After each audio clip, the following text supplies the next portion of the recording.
Once again, welcome back. It's still Daybreak Africa. If you just tuned in, reaching from studio saying in the city, I'm Ezekiel. Okay, this morning we'll have a discussion in the house. We'll be discussing AI invention in technology. It's more like artificial intelligence is taking over the world, and hopefully we'll take over some employment. Obviously. We have a guest in the house, person of Fubara, Levi, Dede, our very own, and also a tech expert. I know very few know him to be a tech expert. I've been the house to discuss the issue of AI with us this morning. A very good morning to you, Dede. Good morning. Thank you for having me. Yes. This is a very interesting topic, and I would like us. I don't want us to just jump into it. So, can you take us on a very brief journey on AI and invention into technology? Okay. First of all, we all know from secondary school we learned about father of technology, Alan Turing. Alan Turing was the father of technology and more like a very well-known, popular computer scientist. Actually, AI started in 1956, and as funny as it sounds, it's just now that everybody has started hearing about AI and the world has been so marvelous. AI has been there since, but the problem now is it has become more advanced than it was before. Even the first computer that was created, that was even before Alan Turing, made it more known. It was created by Stella, as a woman with other scientists, and then it was mechanical. You know, like one megabyte of data would be like a very big box, but now it can come in memory card to show you how advanced it was. So actually, there was a debate. Alan Turing went to a gala, and that was how we started making people know that computer. You know, we can actually see it in some of our movies. I'll just bring it down to layman understand. We can see it in some of our movies when people will be telling us that AI is dangerous. Some of these things is dangerous. Some of these things we are creating, they may be able to think for themselves and do things more than what they are capable of. So that was how it started. That was in 1956 from Alan Turing. Then actually, Dartmouth Incorporation, that was in 1960. Then now came out to make the first humanoid robot. And now, this was how it was done. Everything was just purely AI. This was how it was done. They like use infrared. You know, now we use Wi-Fi and the rest. No, before, even before Wi-Fi was introduced, we had something like Bluetooth, infrared technology, and some of that. That's exactly how it all started. And then they were like, even especially World War II. And as funny as it sounds, it was because of that war that other people, they were trying to look for how we are going to get more advanced than our folks, our enemies, trying to look for ways to get more advanced than our folks. That was how they started thinking and started creating and started making things known. And then that was when the first atomic bomb was created. The atomic bomb was it wasn't actually a time bomb. It was done to be able to detonate it from afar. But then with time, there is I think it was the Nazis and some other Western countries. They actually founded a way to create more bombs and more weapons that can be timed, and when a particular time has reached, they will go off on their own. That is actually artificial intelligence. Of course. So that was how it came about, and then was when it started passing from generation to generation, and with time, it became bigger. So let's talk about the modern day. How is it right now? Okay, let me go from this angle.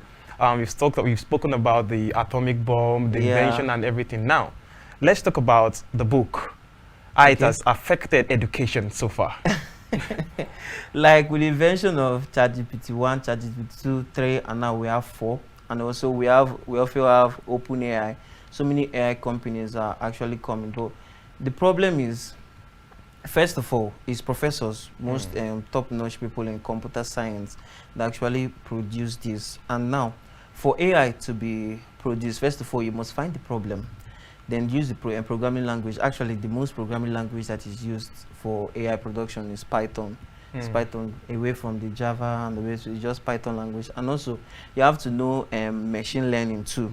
Now, the problem with Sorry, let me continue because in as much as I am really enjoying this, it's more of a lot of scientific languages. And I'm curious because I want most of our listeners to be able to get it. Because when you say Python, most people will be like, it's a snake. I don't know if you get it. Actually, it's just a term word for programming language. Some of our applications that we use, we have different programming language for it. So now, some apps are best known to be used with Java.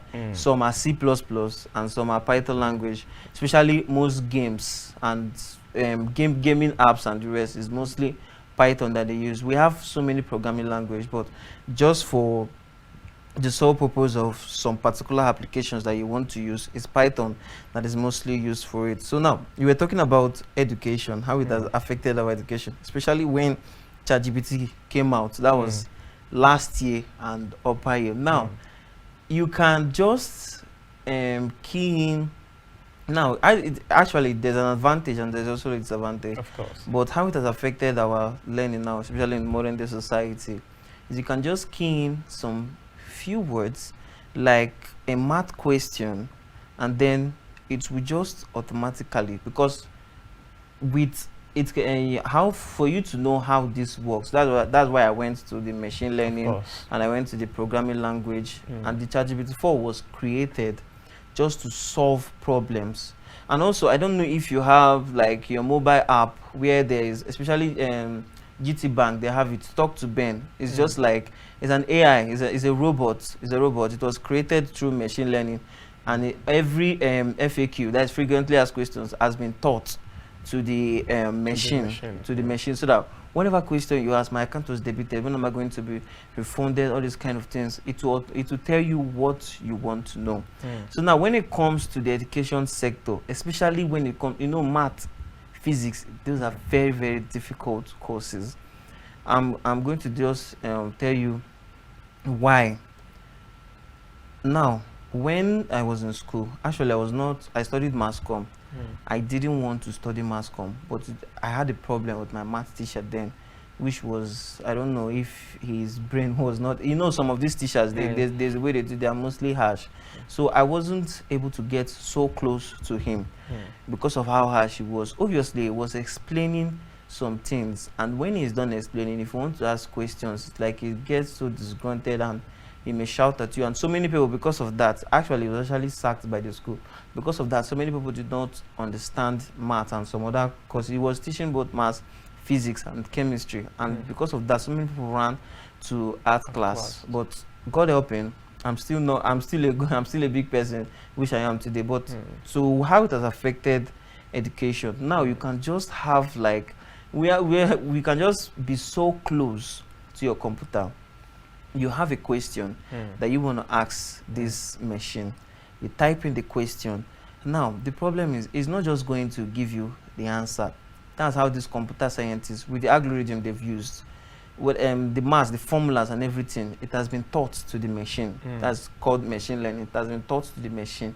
And machine learning, actually, it's from NVIDIA Corporation. They are the ones that actually produce this machine for OpenAI people that want to just stay. You can create an AI, you can create an AI depending on what you want. If you want to create an AI that can give you a dimension of some particular furniture in your room, all you just have to do is just create an app that someone would just have to scan his room, upload the room to your app, and your app will automatically just size the room, give you the dimensions, and give you the particular furnitures that can fit in to your room. Everyone can create an AI, but it just takes like 3 to 4 months for you to understand machine language, programming language, and the rest of it. So now, for how it has really affected education, you can just see everything as it's being solved. And that's not even the best part of it. The best part of it is that it's going to explain in details how it got to the answer, from the formula that it used and everything. Is definitely going to tell you. That's even the best part of it. But there's something that people are against this AI and the rest. Nothing beats human interaction. I'm going to tell you the truth. Nothing actually beats human interaction, because at the end of the day, you must actually go out to interact with humans and actually go out to learn some things, not just from computer alone. And that's just the little problem that we are having nowadays. If we want to say, let's just every student be at home, we are going to be teaching you from computer. there are so many distractions that are going to set in. I'm going to tell you the truth. There are so many. So this AI, it has actually affected both good and bad, and it's just depending on how a person takes it to be. But the truth is that there are just the human interaction, the classroom. It has been there from ages, and I think it actually do help. So for you learning from AI just from online, I think there's an advantage and there's both a disadvantage. But for me, it has definitely positively affected most folks. That is just what I would say about it affecting the education sector. Now, the International Monetary Fund's places cyber losses between 100 to 250 billion dollars annually, and so it makes me wonder, what's your take on the high-profile? What did it come again? Come the again. International Monetary Fund. Okay, IMF. Yes.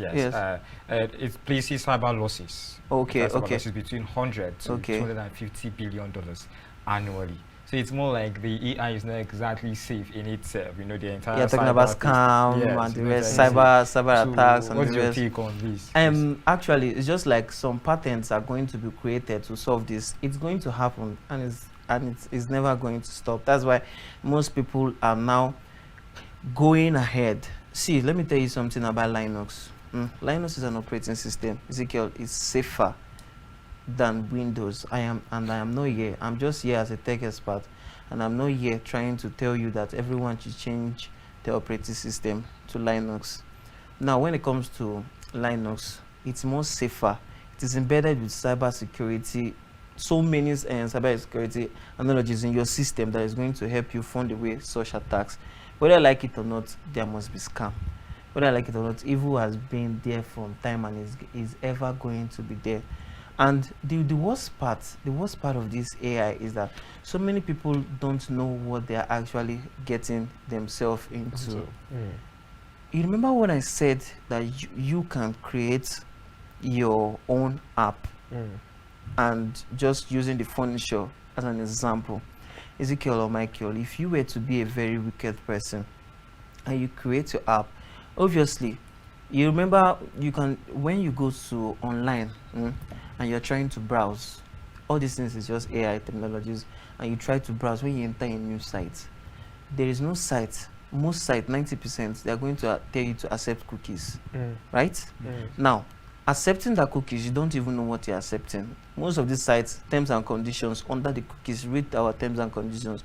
And when you open it, it's just like they said, whenever you want to hide a secret to someone, I know they said Africans, but if you want to hide a secret to someone, put it in a book. That's exactly what these tech savvy companies they are doing. So when you try to open like our terms and conditions, you are going to see how huge the file is going to be, and just click accept. After all, I just want to browse.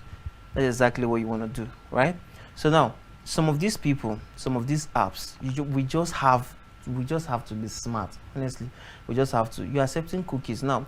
They are going to tell you that these cookies is just so that when you are visiting our site next time, it's not going to load so slow.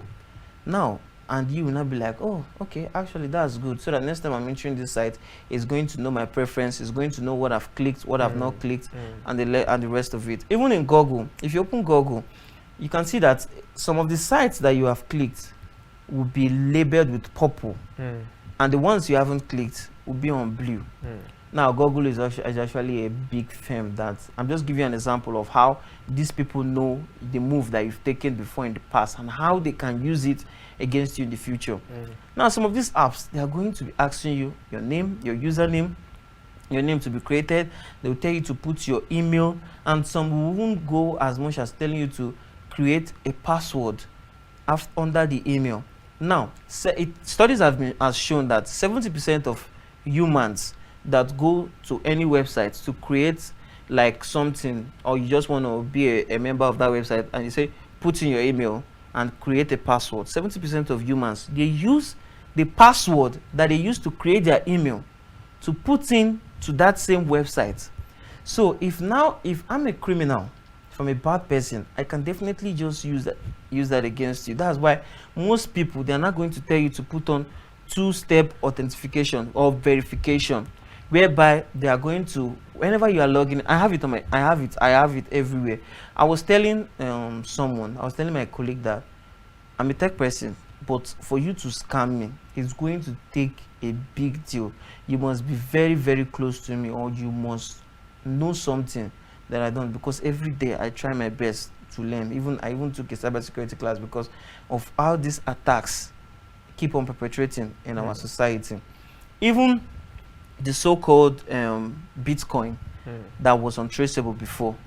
Now we have companies that are actually can trace your Bitcoin to wherever it's coming from and wherever it's going to land. I can divert funds. We are even actually seeing that Bitcoin now, there's Bitcoin scam. It can be stolen from your wallet and so many things. Evil is evil, but at the end of the day, we have people that are trying their best to make sure that the cyberspace is safe. So no matter what we try to do, there will be losses, and AI is out there. So many people are out there to use that opportunity to steal so many information about you that can be used. If it brings threat to privacy, why would somebody actually trust an idea that actually... Just like what I've said before, it makes things so easy. And I can actually give so many instances. But the losses is still there. The loss seems even more devastating. Exactly.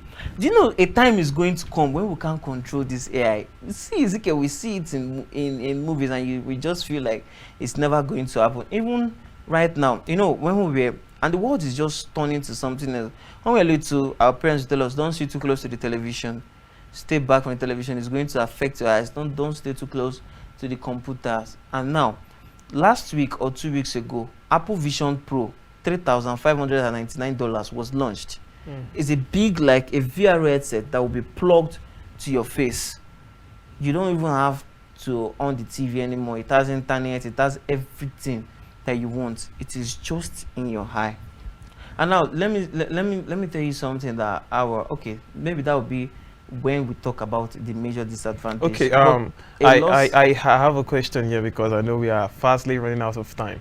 We've spoke about a lot of threats about what this AI can pose to humanity. Now, I'm very curious when it comes to learning makes learning very easy. You want to you want to solve your issues, your problems. You can just click, take a type, and before you know, you get your results. Now, talking about human factor, people in the classroom, professors and everything, because of course, if I feel like, because there was a situation that happened, I think in the United States some months back, when a couple of students were given assignments. Instead of them to use their head as usual before, they just typed it on the AI, and then at the end of the day, about 70 to 80% of them came out with almost the same answer. Because of course their IQs might almost be the same, so they will just give a same type kind of thing to the AI, and the AI will give them a random, the same answer that will just come the same way. The professors in the class noticed this, and it was like, oh, you guys all went to the AI.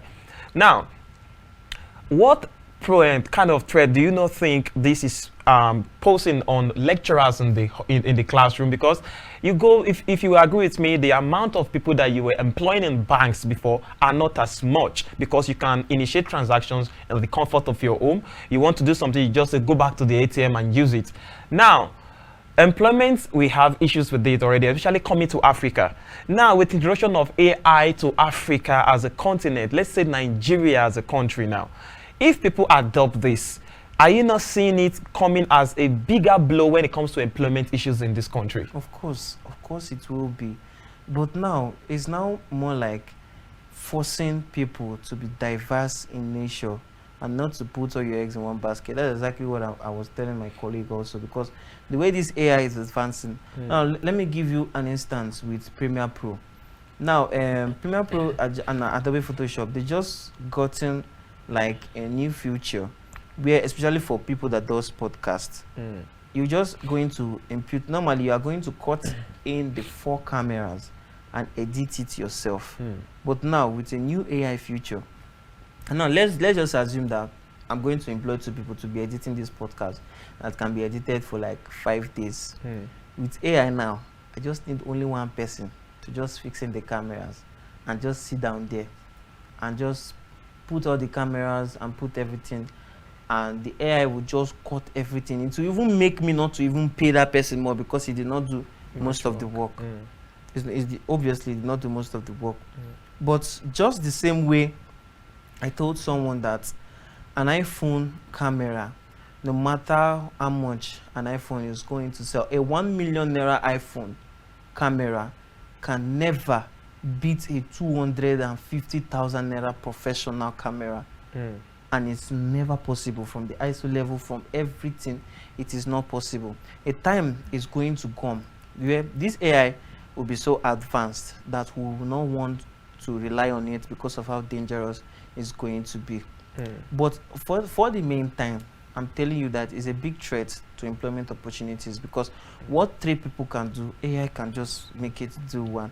And it's thus going to make you to push to get better or to know something bigger and better. It's even going to bring like a very huge competition in the cyberspace that, I don't know, it's going to be a good thing, because the more you know, the more you are relevant in any because way you find one yourself. of my fear also is this, okay, you spoke about being diverse and being versatile in every kind of different angles. Not just cyberspace. Okay, but now most people, if you agree with me, most people, they just feel like, if you are not into tech, you can't really do anything now. At the end of the day, it makes the global market be monotonous. Like everybody just wants to go into one direction, and this is a very big one. At the end of the day, we will neglect some other parts. What are the things that you feel like we should do outside being diversifying, that things can be, especially coming back to our schools, our curriculums and everything, for people to be known, like, okay, this is what we are supposed to do? Control, especially government intervention from control. We know there was actually a bad control, the ban of Twitter, that was as of 2 years ago. Yes. They can do something like that, and they can also do it too. But now, this is where the problem lies with AI. The computer scientists, they are out there to make money, of course, and they don't care who or what or whatever it affects. Exactly what you said about it becoming monotonous. So many people are now going to be forced to want to know how to create AI to be more relevant.